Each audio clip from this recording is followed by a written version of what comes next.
Good morning. It is 10:14 on Sunday the 26th. I am here at the Deer Creek Canyon Park entrance, just outside of suburban Denver, just southwest of Littleton, about 10-15 minutes. In fact, we're kind of still in suburban Denver. There's literally a multi-million-dollar housing development right across the street from the park entrance. But behind us, there are mountains. And we are going to make an attempt to hike to the top of Plymouth Mountain, which is about 7,200 feet above sea level. And we are at about 5,800, so we've got about 1,400 feet to go up, and it's about a 2.5–2.75 mile trail. So it's relatively steep. It did snow Thursday night, and it stayed well below freezing all day Friday, all day Saturday. And in fact, there was no sun either, so we're just now getting some sun. But the trail itself, the mountains back here, they don't look too super snow covered, so hopefully that won't be a problem. I'm gonna at least make an attempt. I am gonna get a chance to try out my new trekking poles, which should be cool. But yeah, we're gonna go hit the trail. Okay, so here's our trail map. We are here. Our destination is the top of Plymouth Mountain. From here, there's two different ways we can go. We can follow the red Meadowlark Trail to that junction point, or we can follow this black dash Plymouth Creek Trail to the same junction point and then continue on up. Supposedly this one is harder, but it's only 1.1 miles. That one is easier, but it's 1.5. And that one looks like, I think it has more direct sun exposure.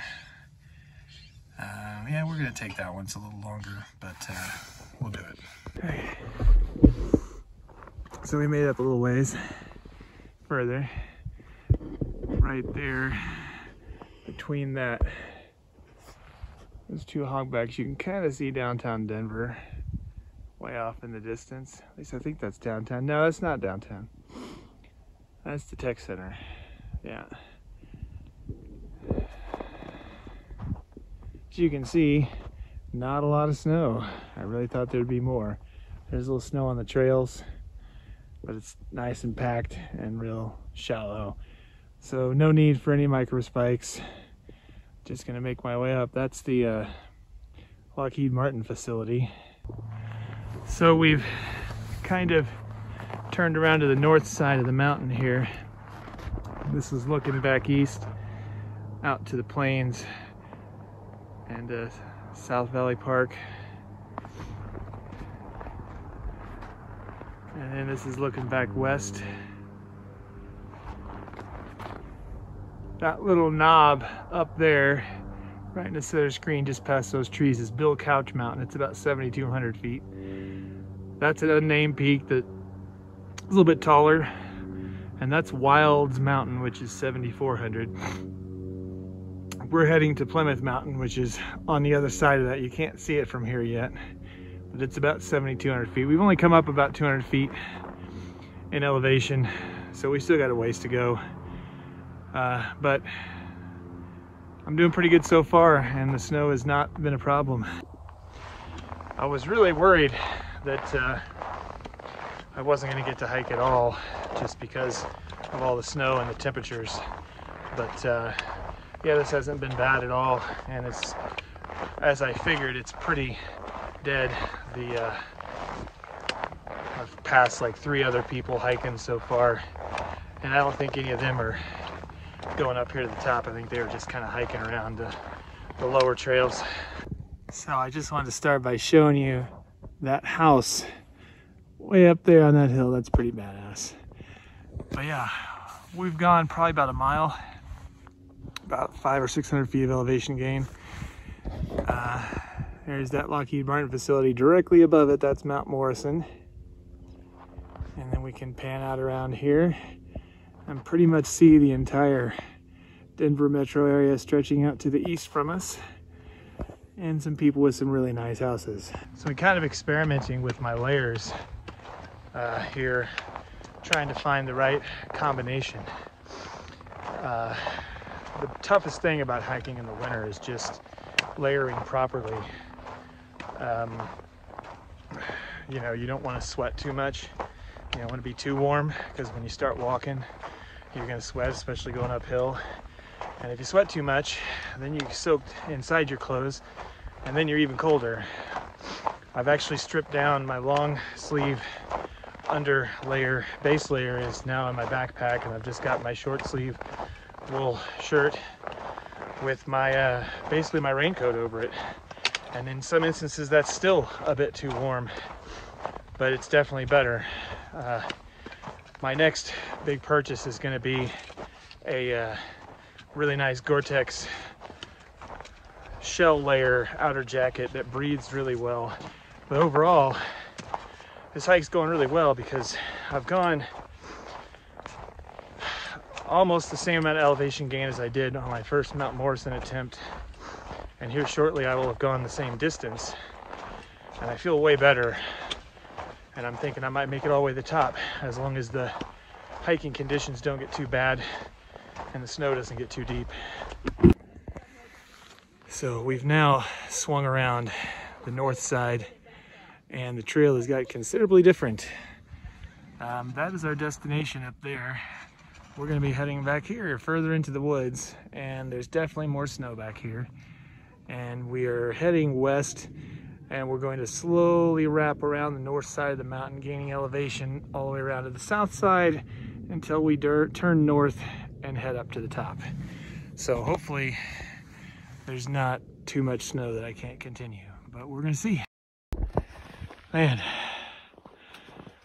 it is way colder back here, and I just came up that hill of snow and rocks.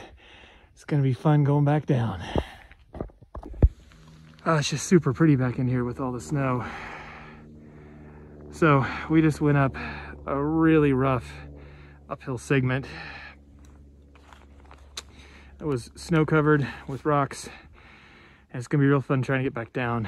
But we are probably at about the halfway point, and we've gone up about 900 feet of altitude. So we've only got about 500 or 600 more maybe to go. We're heading around to the west side of the mountain, and then we'll be heading kind of south, and then we'll swing around to the south side of the mountain, and we'll make a 90, go and due north up onto the final slopes up to the top. So yeah, we're doing it. It's a bit cold back here, but I'll be all right. After that really tough uphill segment with all the rocks and the snow, we've just kind of slowly been steadily going uphill around the west side of the mountain, kind of coming in and out of sun here and there. It's way colder over here than it was on the east facing side, but we are, I believe, approaching the southern tip, where we'll turn around and but we're getting up there steadily. Definitely over 1,000 feet of elevation gained at this point. Up in the high 6,000s, and pretty soon we'll be making that final climb to the top. Pretty little opening up here. Very Christmassy. So when we first turned left onto the final approach up to the top, it went downhill for a bit, and then it got flat, and I got like all excited. But there's the uphill segment. So I have a feeling we're gonna have another steep section, but we're almost to the top. Well, I'm here. I made it to the top. Technically, that big ass boulder up there is the true summit. It's the high point, but I ain't climbing up there. Close enough, 7,200 feet. Started 1,400 feet down. Got some of my stuff drying in the sun here. I'm gonna have a snack and water, and then I'm gonna walk around the summit up here and try to get some good shots. All right, so there we got Doublehead Mountain. That one that's further back in the distance, that looks a little blurrier peeking up, that's Chief Mountain. Mestehe Peak. Mount Flora is the first kind of snow-capped one. Then you've got Mount Ava, Perry Peak, and then looking eastward out to the plains, you can see Green Mountain, the hogbacks, and I'm pretty sure that guy peeking up way over there is Long's Peak. Decided to take this other direction down and actually make it a true loop. It's a little longer, but it looks shallower, and a lot of it's east facing, so it's probably cleared out of snow. Obviously not this part, but it's a pretty cool view looking out of the south part of Denver. There's Chatfield, Lake Chatfield, and looking on up to the city. This is nice.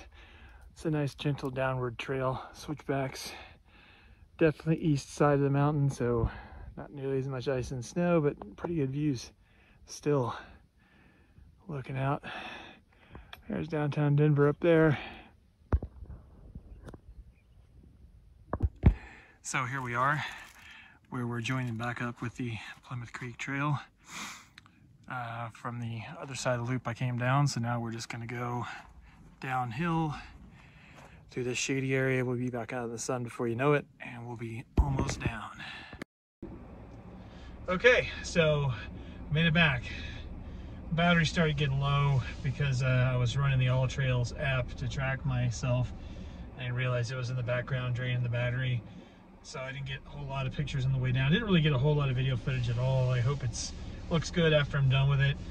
This was kind of a serious hike for me because the most elevation gain I'd ever done up to this point was like 800 and something, and the furthest I'd ever hiked was 7 miles, but that 7 miles was flat. You know, the Roxborough Trail Park, I did a little over 5 miles and had about 700 feet of elevation gain, something like that, so that was a combo.